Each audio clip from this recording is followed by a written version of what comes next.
Hello, my lovely peaches. How are you? So this section of this video, I'm going to actually share it as a standalone.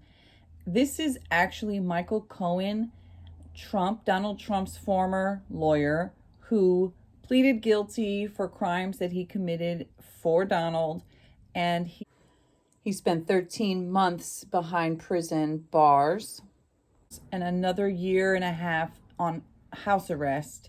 He is now free, and every day he makes videos to share the truth. So this particular interview, he is speaking with a man named Steven Hassan, who's a PhD, and he used to be an occult himself.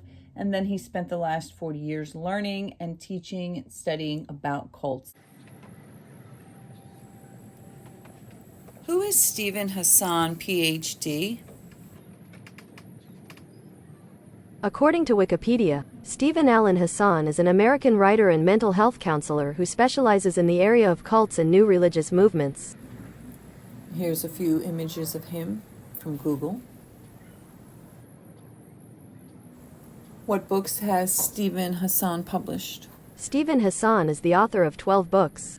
Here are the first 3. Combating Cult Mind Control, The Cult of Trump. A leading cult expert explains how the president uses mind control, and Releasing the Bonds.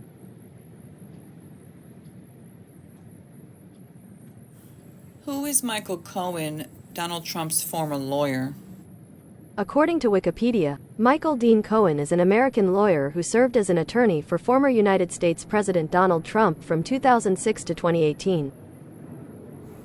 Here's some images of Michael. I actually love his New York accent.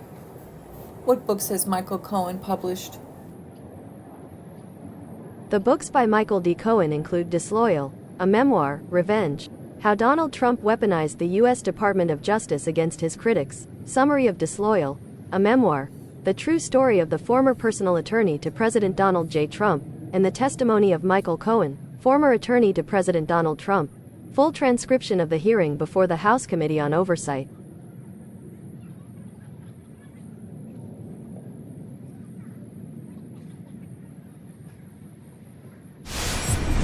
So this is an 18 or 19-minute clip from this hour-long interview that I screen recorded. I am going to link the video and link both of their YouTube pages so you can follow them. But I feel that this particular section is so critical and crucial. And although Michael Cohen has like hundreds of thousands of followers, and I have about less than 1,000, I still wanted to share this on my page because I feel like it's so unbelievably important.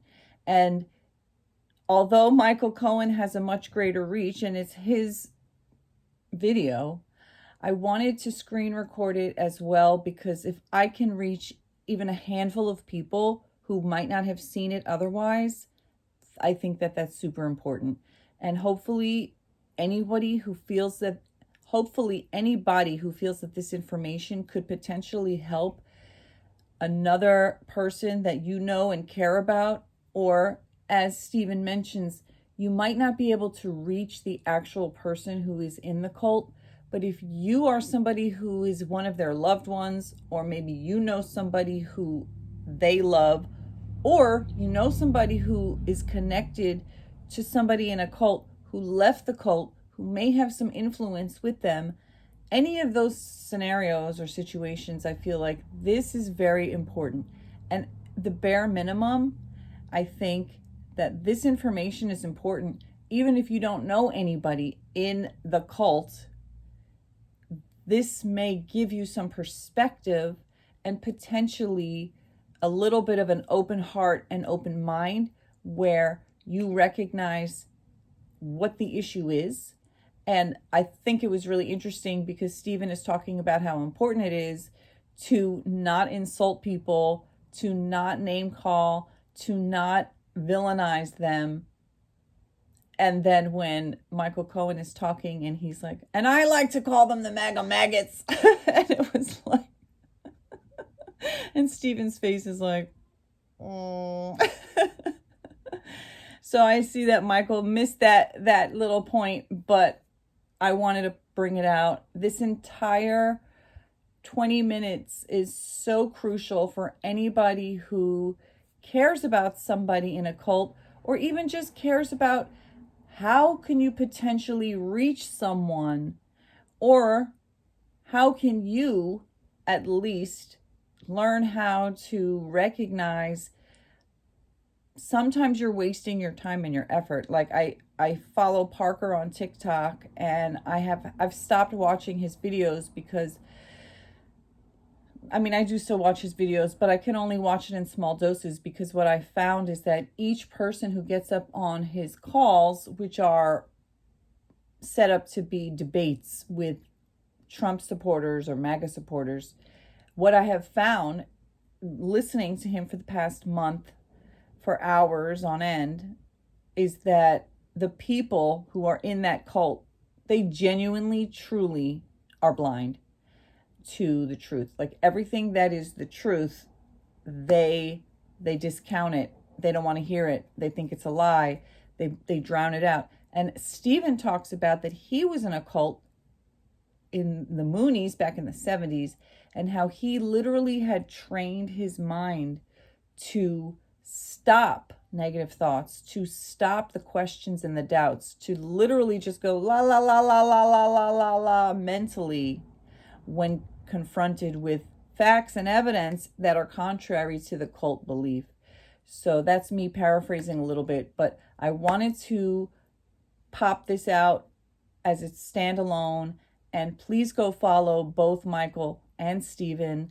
And I am working on another video, which is audio reading of the preamble and the articles, the amendments of the Constitution, and how I believe that Donald Trump should truly be not eligible to run, and not eligible for any office, not eligible to be hired at any job, and eligible only to go to prison. So I'm going to put that video together because I want to monetize it, but I can't monetize this because it's somebody else's work. So I keep this as a standalone and then just refer to it in that video I'm going to put together. Okay, so enjoy. I don't know if that's the right word.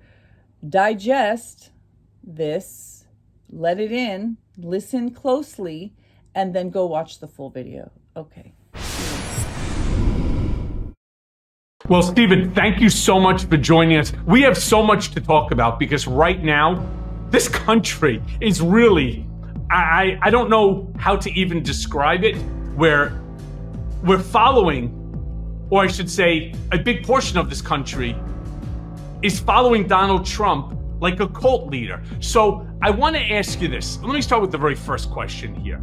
Given Trump's continued claims of a stolen 2020 election, something that his people constantly parrot, how did these assertions reinforce cult-like behavior amongst his most ardent supporters? Because we all know that the election was not stolen. It's been litigated, I think, in 60 different courts, give or take, but yet his cult-like most ardent supporters continue to sow this misinformation, disinformation, malinformation campaign. Yeah. What's your thoughts?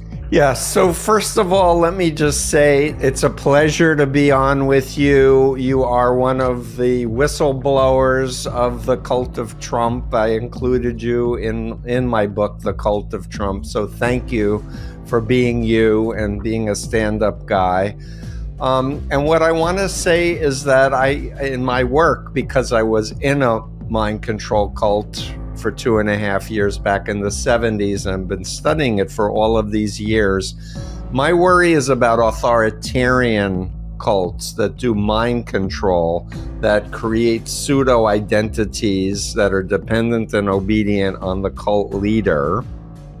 And so there are very specific behaviors that characterize a destructive cult leader. I like to use Eric Fromm's malignant narcissist frame, which he developed evaluating Hitler, I might add. And one of those things is pathological lying and thinking they're above the law and they're unto themselves. So there's that dimension of Donald Trump that I wanted to highlight. But what's missing in the media, Michael, and I listen, is that people don't understand there are tens of millions of Americans who are in cults, authoritarian cults themselves, where they're following who they believe is a prophet or an apostle who speaks to God, who speaks in tongues and casts out demons, and who they have to follow blindly, otherwise Satan and demons will invade them. It's these cult leaders that have indoctrinated their followers to believe that the election was stolen. And because God told them he won, you see, and in that mindset, it's us, God, against Satan. So everyone who isn't part of the Trump cult is Satan, particularly any critic, former member, especially. We rise to the top of the enemies list, if you will, which brings up your last book, Revenge, and what you firsthand experienced should should Trump and MAGA get back into power. We know it's fascism. We know it's authoritarian dictatorship. So it's looking good right now, but I don't want to be overconfident.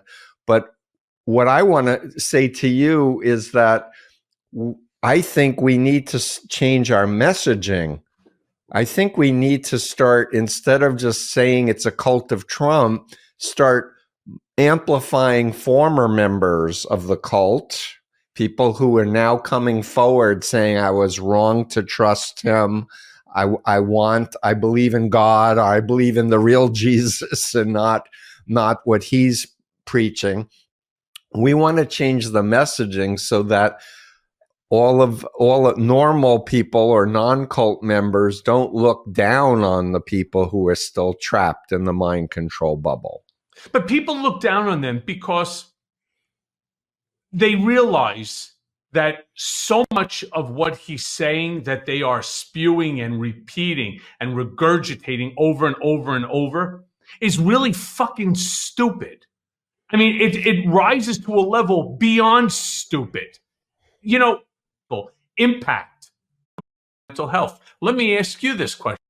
So we can make accurate predictions. Okay, well then you bring up an important word, which is mental health. Let me ask you this question then.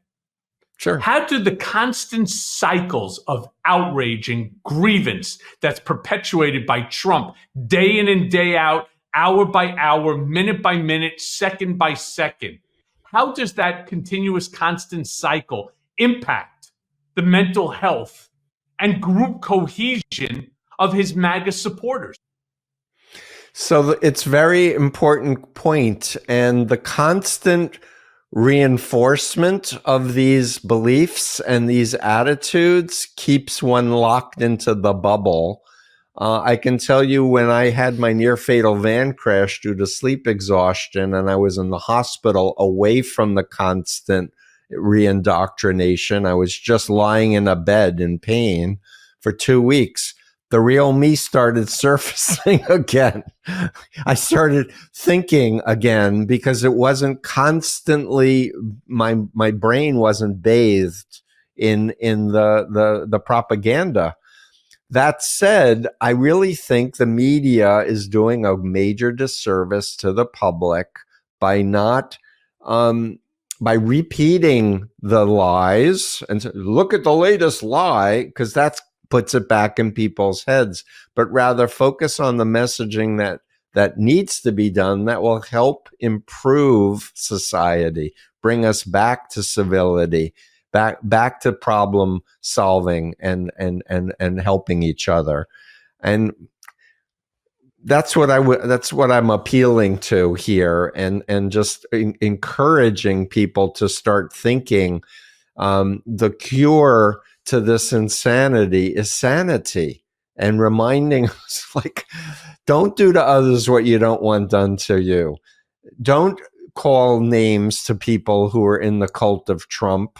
If you've cut them off and called them bad names and they're relatives of yours or friends, I say, reach out to them. Say, I miss you. How are you? I came across a photo when we were fishing together as kids. Can we agree to be in each other's lives again? We cannot talk politics, but we want to create warm connections to people outside of the bubble, because then they'll start thinking again. So, I'm trying to reach these MAGA followers, and I try to do it whether it's through this podcast, I have a YouTube channel now, the Michael Cohen Show. Cool. I have a TikTok show that I do every night just because I can't. Or it could probably teach you some of the Steve Hassan exit. It's not correct. They don't read. They don't want to read. They have a belief system, and anything that contradicts that belief system, they tune out, and then they come in with the hatred. So I made a statement, and they turned around and they said, that's a lie. So I said, I want everybody right now. And there must have been 30, 40,000 people following it at the time. It was big. And they turned around and I said, I want everybody to Google the following words. And this one happened to do with Kamala Harris, and it happened to do with Israel. Where Kamala Harris made a statement that her commitment to Israel is ironclad. And the first article that pops up is Reuters, which is a relatively nonpartisan paper. You could turn around and say, the New York Post, obviously partisan one way. New York Times, some people say go the other way. But Reuters, I think, like the AP, is somewhere more in the middle. I think AP is a little more strict. But anyway, continue. My point being, not interested in doing it.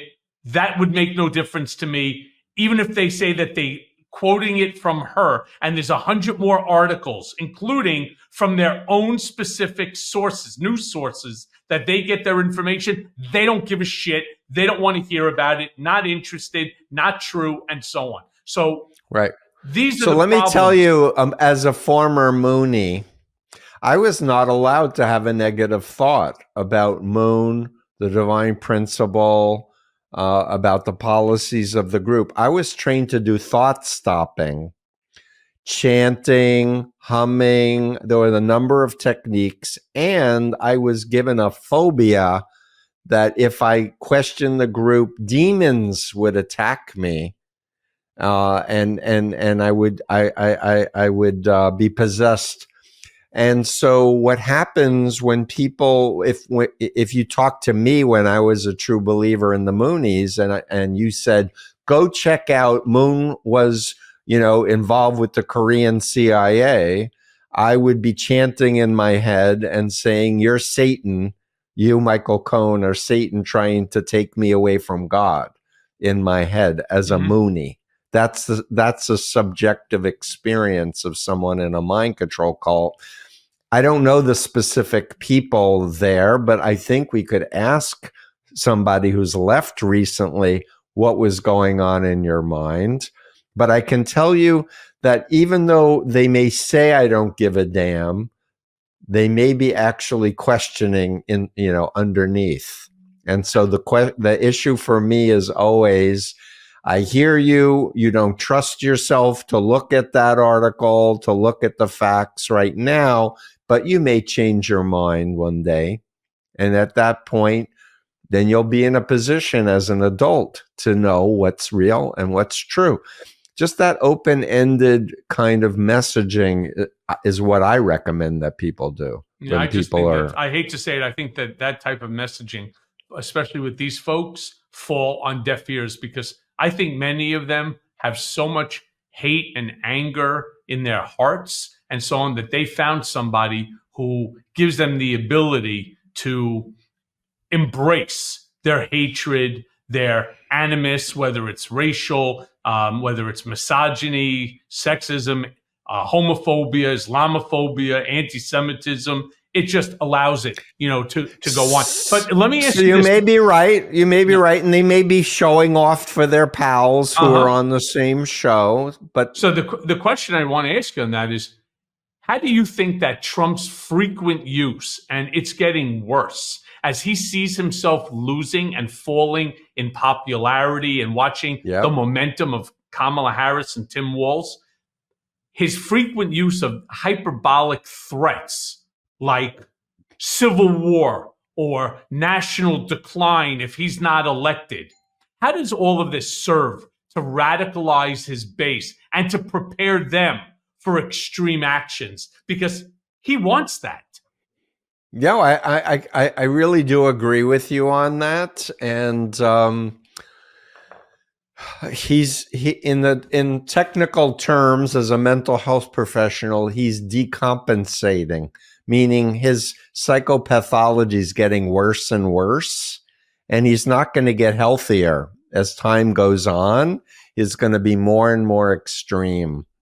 And what I'm hoping is that more and more people who have loved ones who have been trapped in QAnon and in the cult of Trump start just that warm, open door, miss you, love you, let's talk, instead of you dumb schmuck, how come you're still there? Can't you see? Get rid of the persuasion through facts thing and be warm. And then ask questions in a way that makes people go inside and connect with their doubts. Because I do believe people have a lot of doubts about this. And like I said before, I want to destigmatize that people can leave and not have everybody say, how could you be so stupid that you believe this stuff? And when I hear you, Michael, say, well, I say it to myself that I was stupid by being in the cult of Trump, I want to be like, Michael, please, be kind to yourself. You were doing the best you could under the circumstances with the information and experiences you had. Understand the mind can get hacked and we can grow out and reconnect with our values and our family. Yeah, right? So be kinder to yourself. Yeah, except here's the problem that I see. And, the hour goes by so quick here, and I have a million more questions running around in my head. But I'm going to invite you back to my podcast, The Influence. Anytime, Stephen. But here's sort of the thing that I was talking about, right? What MAGA provides, what Donald Trump is providing to these MAGA morons, as I like to refer to them, is a sense of community and belonging. And what he does with the language that I was talking about before, the gaslighting, the election denials, the J6 insurrectionists, the hostages, I'm the victim, and so on. What this language does, what he is doing, is reinforcing their loyalty to him, even when they are faced with contradictory evidence that they refuse to acknowledge. Like what you were just saying, you weren't allowed to have negative thoughts about Moon. Right. That's a little different here. They're somehow not told that they cannot have negative thoughts about Trump. They've chosen that themselves, which I think makes Donald even more dangerous as a cult leader than Moon. So I'm going to challenge the idea that people have genuine community when they're in a mind control cult. I know that they believe they do, but what people quickly understand that the minute they start verbalizing doubts or questions, they're ostracized, they're condemned, and they're attacked. And we see that with David Weissman, one of the first MAGA trolls who left. Everybody turned on him. And when you're in a mind control cult, through example that if you start questioning, everyone's going to turn on you and hate you. So in a sense, the pseudo community turns into actually you're being controlled by fear that everyone's going to turn on you. So people learn in their cult identity to self-censor. They understand the rules. But again, it's a matter of realizing there's more ex-members who've left cults than people who are in cults today. But a lot of people have left and they're ashamed to tell their story. Oh, I was in this group. I was in that group. But the more, and that's why we see so many documentaries now being done on cults and podcasts, because there's so many people who've been impacted, and there's value in listening to other people's stories. And when you're in a cult, you may not react positively to criticisms against your leader, doctrine, or group, but you'll look at Scientology or the Moonies or Chinese communists or pimps and traffickers, and you'll probably be open to learning about that mind control. And it's the same mind control: behavior, information, thought, and emotional control variables. It's on my Freedom of Mind website. Well, my recommendation is that the DNC purchase a copy of The Cult of Trump by Steven Hassan and send it to every single MAGA and every single person that has made a donation to Trump's campaign. They should send them this book and make it required reading, because I think it's about the only way that we're going to end up deprogramming people to get the hell out of this cult before our Democratic I love Republic. you for I love you for that endorsement, and I would disagree with you. What they should do is buy copies and give it to all family members who have someone in the cult of Trump. They need to read it first, because if you're just handing a book that with a red cap on it that says the cult of Trump, they're not gonna read it. Wow. But if family and friends read it, then they'll know how to talk to their friends and loved ones, and we can turn this around in a very constructive way. Stephen, thank you so much for joining us. Appreciate it. We're in a really weird place in this country, but I thank you for helping to put some perspective on what we need to do to bring back some normalcy to this country. Thank you, Michael. Again, thank you. I really admire you. I thank you for being a stand-up guy. And I really hope more people will read Revenge, because it's really important to understand how Trump manipulated our system of justice to attack a whistleblower, former cult member who spoke up. Well, thank you, my friend, and I will see you soon. Thank you. At lovedreamingpeach.com.